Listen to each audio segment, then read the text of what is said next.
বন্ধুরা, তোমরা দেখছো আমার চ্যানেল কমার্স ক্লাসেস। আমি তোমাদের এই চ্যানেলে 9-10-এর সায়েন্স সাবজেক্টগুলো পড়িয়ে থাকি। তোমরা মনোযোগ দিয়ে এই চ্যানেলটি দেখবে এবং সাবস্ক্রাইব করে দিও। আজকে তোমাদের খুব গুরুত্বপূর্ণ একটা বিষয় নিয়ে আলোচনা করব, যেটা তোমাদের মাধ্যমিকের ভৌতবিজ্ঞান বইয়ের দ্বিতীয় অধ্যায়ে রয়েছে, গ্যাসের আচরণ চ্যাপ্টারে। তোমরা আগে প্রবাহের ধর্ম সম্পর্কে জেনেছ ক্লাস 9-এ। সেখানে তোমাদের তরলের বেশ কিছু ধর্ম নিয়ে আলোচনা করা ছিল।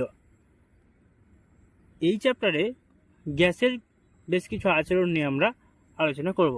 তো চলো শুরু করা যাক আজকের ভিডিওটি। গ্যাসের বেশ কিছু ধর্ম, যেমন গ্যাসের চাপ, গ্যাসের আয়তন, গ্যাসের উষ্ণতা এবং মোল সংখ্যা, এই চারটি বিষয়ের উপর মেনলি গ্যাসের তিনটি সূত্র হয়ে থাকে। একটা বয়েলের সূত্র, চার্লসের সূত্র এবং অ্যাভোগাড্রো সূত্র। তো বয়েল তোমাদের এই গ্যাসের চাপ এবং আয়তন এই দুটি বিষয় নিয়ে একটি সূত্র দিয়েছেন।